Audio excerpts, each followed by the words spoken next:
The morning sky over New York City was a perfect blue, unmarred by clouds. Sarah Johnson, a 22-year-old art student, walked to her favorite coffee shop, unaware that this ordinary Tuesday would change the course of human history. As Sarah ordered her usual latte, a sudden hush fell over the busy shop. She turned to see everyone staring at their phones or the TV mounted on the wall. Breaking news flashed across the screen. An unidentified object was approaching Earth at incredible speed. "It's probably just some space junk," Sarah muttered, trying to calm her racing heart. But deep down, she knew this was different. Outside, people stopped in their tracks, pointing at the sky. Sarah looked up and gasped. A massive silver craft hung in the air, its surface shimmering like liquid metal. It was unlike anything humans had ever built. Panic spread through the streets. Car horns blared as traffic came to a standstill. Some people ran, while others stood frozen in awe. Sarah's phone buzzed with messages from friends and family, all asking the same thing. "Are you seeing this?" As government officials scrambled to respond, the alien ship remained motionless above the city. Hours passed, and the initial shock gave way to a tense waiting game. What did these visitors want? Were they friendly or hostile? Sarah couldn't tear herself away from the scene. She sat in Central Park, sketching the alien craft in her notebook. Around her, a crowd gathered, some praying, others taking selfies with the ship in the background. As the sun began to set, casting an eerie glow on the alien vessel, Sarah noticed something strange. A beam of light shot down from the ship, touching the ground near the center of the park. The crowd gasped and moved back, but Sarah felt an inexplicable pull towards the light. "Sarah, don't," her friend Mike called out, grabbing her arm. But she shook him off, drawn by an overwhelming curiosity. As she approached the beam, she could see a figure forming within it. Her heart pounded in her chest, but she kept walking. The figure stepped out of the light, revealing a tall, slender being with silvery skin and large, dark eyes. For a moment, the world seemed to hold its breath. Then the alien spoke. Its voice echoed in Sarah's mind, though its mouth didn't move.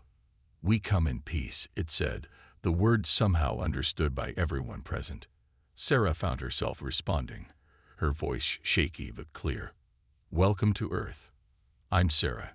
The alien tilted its head, studying her with those unsettling eyes. "You are brave, Sarah of Earth. We have traveled far to meet your kind." As word spread that contact had been made, the park filled with more people. Police struggled to maintain order as news crews pushed forward, eager to capture the historic moment. Sarah stood at the center of it all, acting as an impromptu ambassador for humanity. She asked the alien about their home, their technology, and their intentions. The being answered patiently, but its responses were often vague or confusing. As night fell, more ships appeared in the sky. The initial excitement began to give way to unease. Something about the alien's behavior felt off to Sarah, but she couldn't put her finger on what it was. Just as she was about to voice her concerns, the alien reached out and touched her forehead. A jolt of energy coursed through her body, and she collapsed to the ground. Chaos erupted in the park. The aliens retreated to their ships, which began to emit a high-pitched whine. People ran in all directions, screaming in terror. As Sarah's vision faded, she saw the ships rising higher in the sky. The last thing she heard before losing consciousness was a deafening boom that shook the earth. The day that started so normally had become the beginning of humanity's greatest challenge, and Sarah, the curious art student, found herself at the heart of a cosmic conflict that would determine the fate of her entire species. Sarah woke up in a hospital bed, her head pounding. The events in Central Park felt like a distant dream. But as she looked around the crowded emergency room, she knew it had all been real. Doctors and nurses rushed back and forth, treating people injured in the chaos following the aliens' departure. On a TV in the corner, news reports showed alien ships hovering over major cities worldwide. Sarah tried to sit up, but a sharp pain in her head made her wince. A nurse noticed and came over. "Easy there," the nurse said. "You've been out for a day. How are you feeling?" "Like I got hit by a truck," Sarah groaned. "What happened after I passed out?" The nurse's face darkened. "The aliens left, but they're still up there. The whole world is on edge." As Sarah recovered, she couldn't shake the feeling that something was wrong. The alien's touch had left her with strange dreams and a nagging sense of dread. A week later, Sarah was back home, but the world had changed. Military vehicles patrolled the streets. People hurried about their business, casting nervous glances at the sky. One morning, Sarah woke to find a message on her phone. It was from an unknown number, but the words made her blood run cold. "We need to talk. Central Park. Noon. Come alone." Against her better judgment, Sarah went to the park. She found a man in a dark suit waiting for her. "Miss Johnson," he said, "I'm Agent Cooper with the government's extraterrestrial response team. We need your help." Sarah listened in shock as Cooper explained. The aliens had been sending messages, demanding to speak with her. No one knew why, but they insisted on Sarah as their point of contact.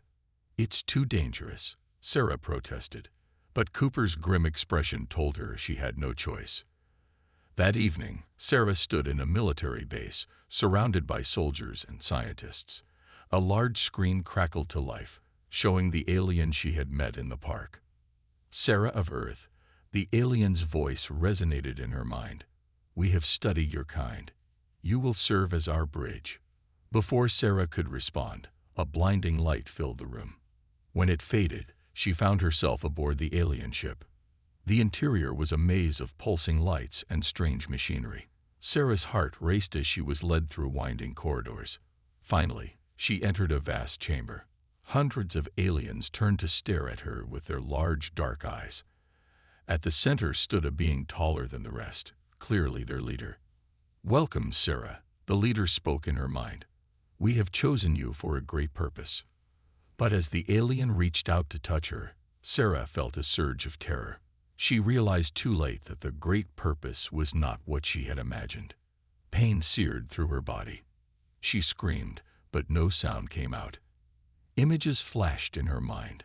Alien worlds, advanced technology, and plans for Earth that filled her with horror. Miles away, in the military base, alarms blared. The alien ships were powering up, preparing for something big. Agent Cooper barked orders, his face pale with fear. "We've lost contact with Sarah. Something's gone wrong." In the alien ship, Sarah collapsed to the floor.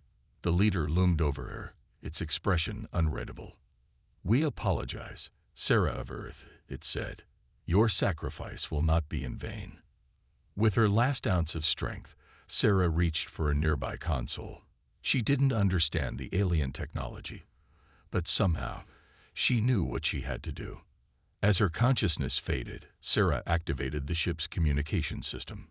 Her final thoughts broadcasted to Earth, carrying a desperate warning and all the information she had gleaned from the alien mind link. Sarah's body went limp, her mission complete. But her sacrifice had given Earth a fighting chance. Back on the planet, governments scrambled to decipher Sarah's message.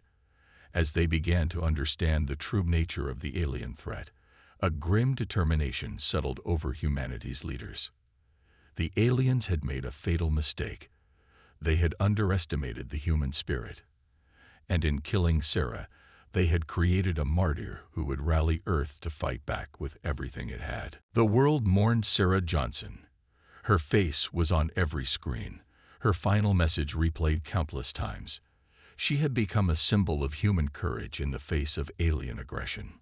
But as governments around the globe prepared for war, something unexpected happened. Deep beneath the Rocky Mountains, in a top-secret facility known only to a handful of people, alarms began to sound. General Maria Rodriguez, a stern woman with graying hair, rushed into the control room. "Status report," she barked. A young technician looked up from his console, his eyes wide with disbelief. "Ma'am, it's activating. The Sentinel is waking up." General Rodriguez's breath caught in her throat. The Sentinel, a name given to something so old and mysterious that even she didn't fully understand it. Thousands of feet below them, ancient machinery hummed to life. Dust fell from metal surfaces untouched for millennia. Lights flickered on, illuminating a vast underground hangar. In Washington, D.C., the President of the United States received an urgent call. His face paled as he listened to General Rodriguez's report. "It's time," he said grimly. "Initiate Operation Phoenix." Around the world, other leaders received similar calls. A plan set in motion centuries ago was finally coming to fruition. In London, Beijing, Moscow, and other capitals, secret bunkers opened. Military personnel rushed in, ready to face the unknown. Back in the Rocky Mountain facility, General Rodriguez stood before a massive steel door. It slowly ground open, revealing a sight that took her breath away. A fleet of sleek, otherworldly ships filled the cavernous space. They were clearly not of human design, yet they had been hidden here on Earth for thousands of years. "My God," whispered Colonel James Harper, Rodriguez's second-in-command. The legends were true. Rodriguez nodded. An ancient civilization left these for us. They knew this day would come. As word spread among the world's leaders, public announcements were hastily prepared. People around the globe gathered around screens, waiting for news about the alien threat. Instead, they received the shock of their lives. The U.S. President appeared on screen, his face grave but determined. "My fellow citizens of Earth," he began, "today, we reveal a secret kept for millennia. We are not alone, and we are not defenseless." He explained about the hidden fleet, left by an ancient alien race that had once protected Earth. These guardians had departed long ago, but not before leaving behind the means for humanity to defend itself when the time came. As the President spoke, the first of the ancient ships emerged from hidden bases around the world. People watched in awe as they took to the skies, their sleek designs unlike anything seen before. In homes, offices, and public squares, a mix of fear and hope swept through the populace. The aliens that had killed Sarah were still a threat, but now humanity had a fighting chance. At the Rocky Mountain base, General Rodriguez climbed into the lid ship. The cockpit seemed to respond to her presence, controls lighting up as she settled into the seat. "How do we even fly these things?" Colonel Harper asked, strapping himself in beside her. As if in response, information flooded Rodriguez's mind. She gasped as knowledge of the ship's systems suddenly became clear to her. I think they're teaching us," she said in wonder. Around the world, other pilots had similar experiences. The ancient ships were bonding with their new human operators, sharing the knowledge needed to use their advanced technology. As the Earth fleet assembled in orbit, the alien invaders pulled back, clearly surprised by this unexpected development. General Rodriguez opened a channel to all Earth ships. "This is Phoenix Actual to all units. Sarah Johnson's sacrifice has given us this chance. Now we show these invaders that humanity will not go quietly. For Sarah, for Earth, let's make our ancestors proud." With that, humanity's secret defense fleet, hidden for thousands of years, moved out to meet the alien threat. The real battle for Earth was about to begin. As Earth's hidden fleet revealed itself, a new wave of hope swept across the planet. But hope alone wouldn't win this war. Preparation was key, and time was short. In a repurposed sports stadium in Rio de Janeiro, thousands of potential pilots gathered. They came from all walks of life: Air Force veterans, civilian pilots, and even skilled video gamers. All were here for one purpose: to see if they could bond with the ancient ships. Among them was Carlos Mendoza, a 19-year-old esports champion. He nervously approached a sleek silver craft. As he placed his hand on its smooth surface, his mind was suddenly flooded with information. Carlos gasped, overwhelmed by the rush of knowledge. "Another one," shouted a nearby officer. "Get him to training immediately."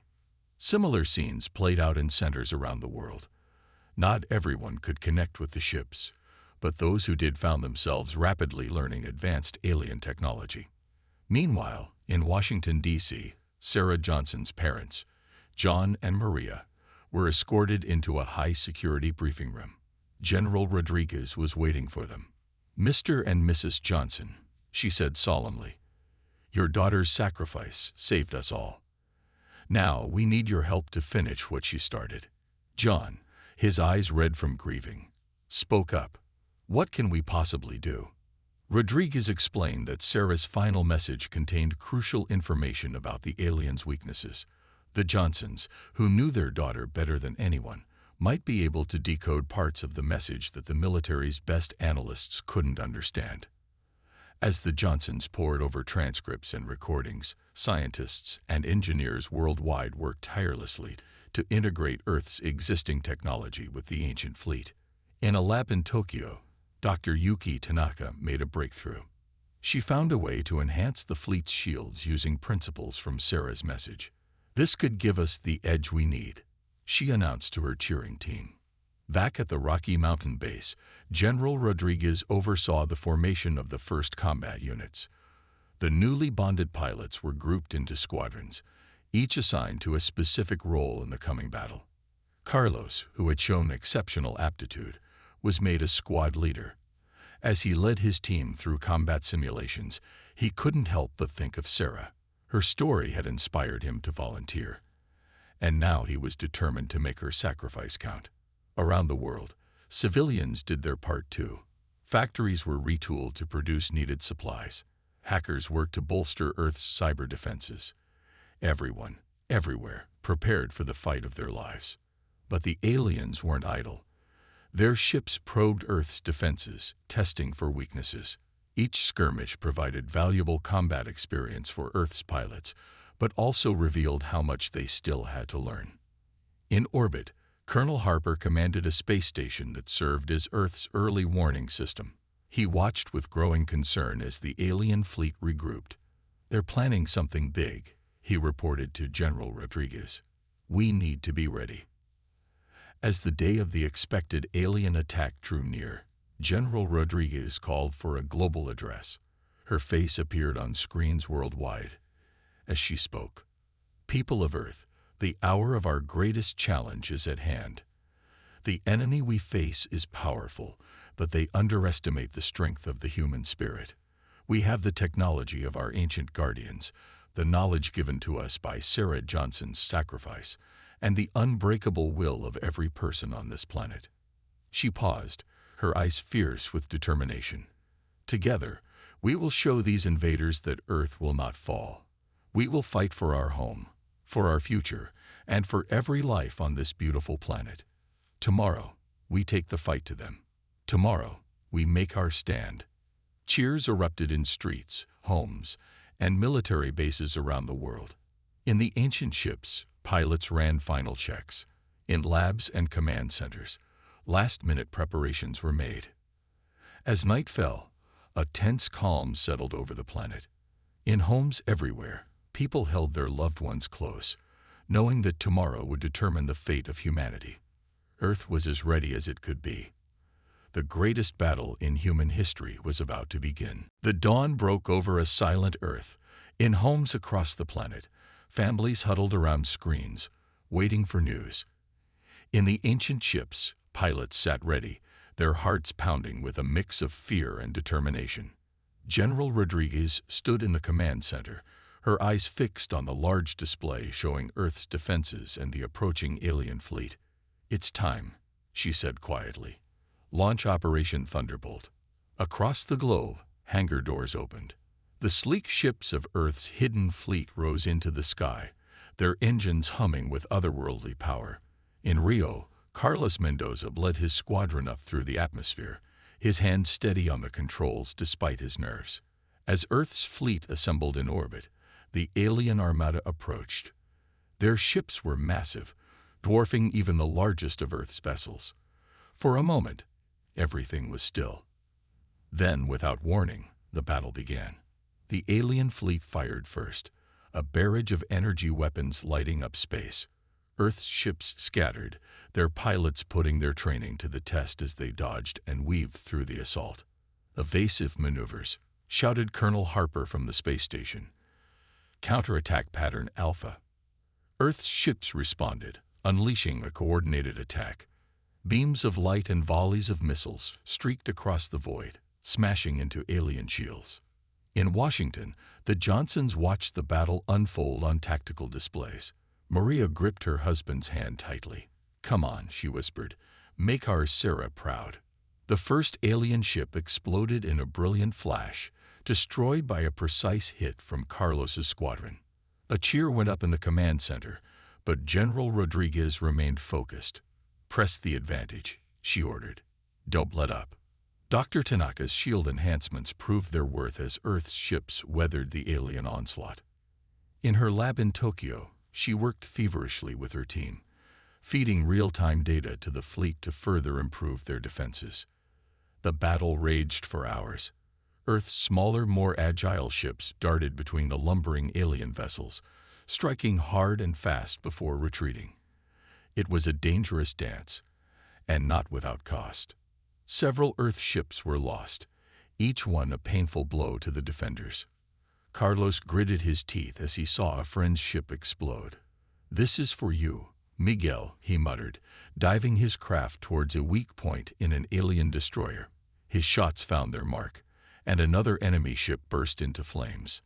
As the conflict intensified, something unexpected happened. The alien fleet began to retreat. At first, Earth's commanders thought it was a trick, but as the enemy pulled back further, the truth became clear. They had won the first round. Cheers erupted around the world as news of the victory spread. In the command center, General Rodriguez allowed herself a small smile. "Well done, everyone," she said, "but this is just the beginning."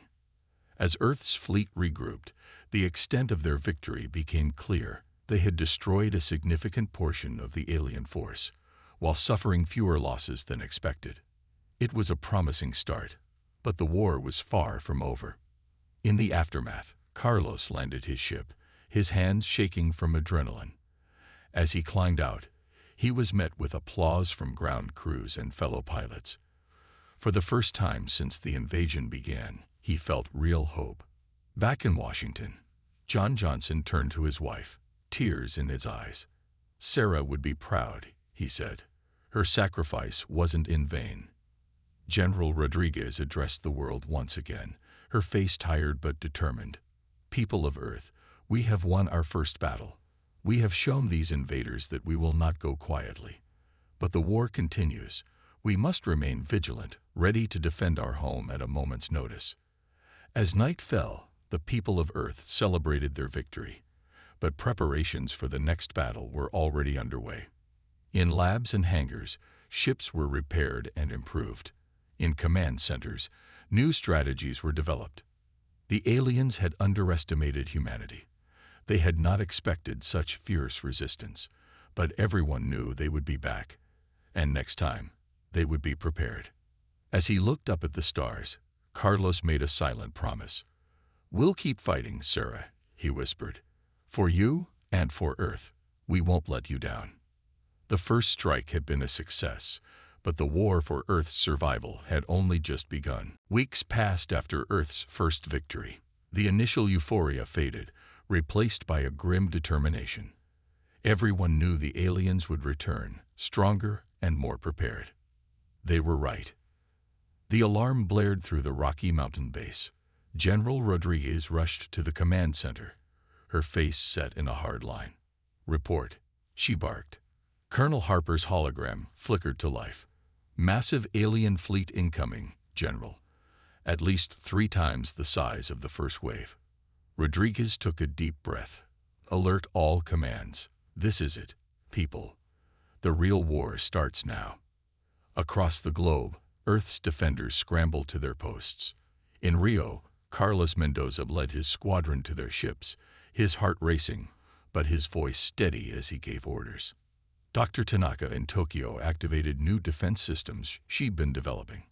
"Let's hope this works," she muttered, initiating the power-up sequence. As the alien armada entered the solar system, Earth's fleet moved to intercept. The two forces clashed near Mars, the red planet serving as a backdrop to the largest space battle in human history. The fight was brutal from the start. Alien weaponry tore through space, destroying several Earth ships in the opening salvo. But humanity's defenders gave as good as they got, their improved technology allowing them to punch above their weight. Carlos weaved his ship through a barrage of enemy fire, leading a daring attack run on one of the larger alien vessels. "For Earth," he shouted, his squadron echoing the cry as they unleashed a volley of missiles. Back on Earth, people watched the battle unfold on their screens, hearts in their throats. In Washington, the Johnsons worked tirelessly, using Sarah's final message to help coordinate Earth's defenses. "There," Maria Johnson exclaimed, pointing at a pattern in the alien fleet's movements. "It's just like Sarah described. Their flagship. It's vulnerable when it fires its main weapon." This information was relayed to the fleet. General Rodriguez saw an opportunity. "All units, focus fire on the enemy flagship when it charges its main gun. That's our chance to turn the tide." The battle raged on, spreading throughout the solar system. Earth ships fought with desperate courage, but the aliens' superior numbers began to tell. Humanity's losses mounted, each destroyed ship a painful blow.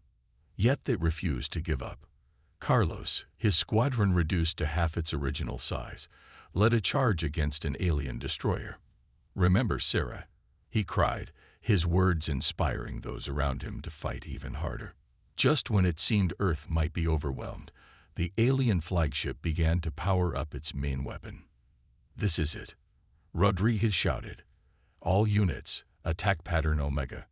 Earth's remaining ships converged on the flagship, pouring everything they had into their assault.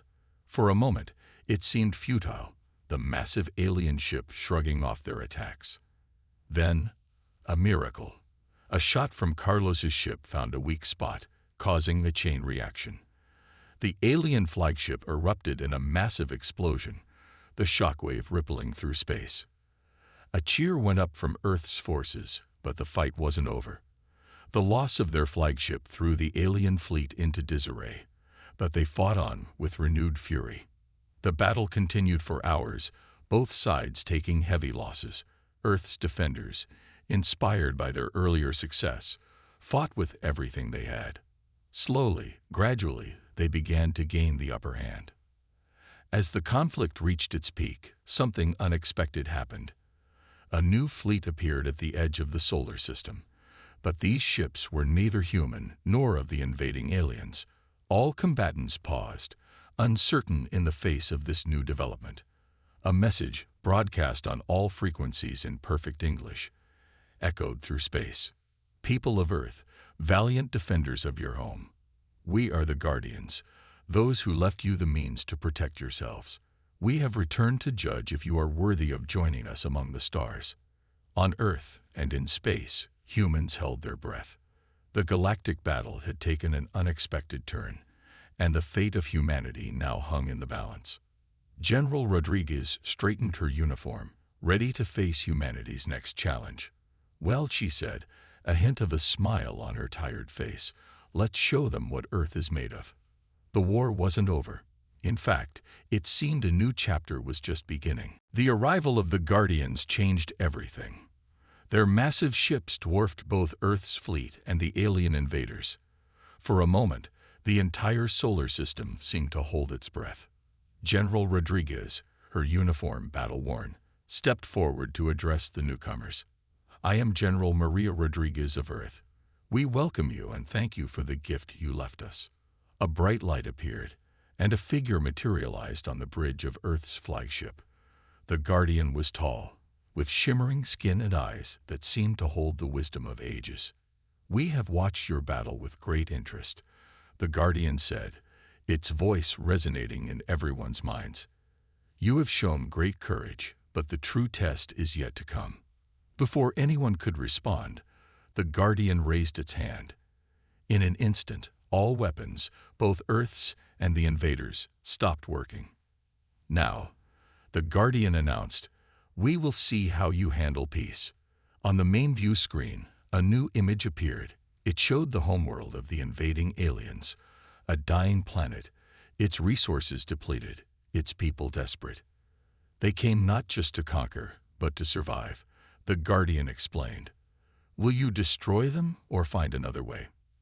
The command center erupted in heated debate. Some argued for revenge, others for mercy. Carlos, thinking of his fallen comrades, felt torn. In Washington, the Johnsons looked at each other, a silent understanding passing between them.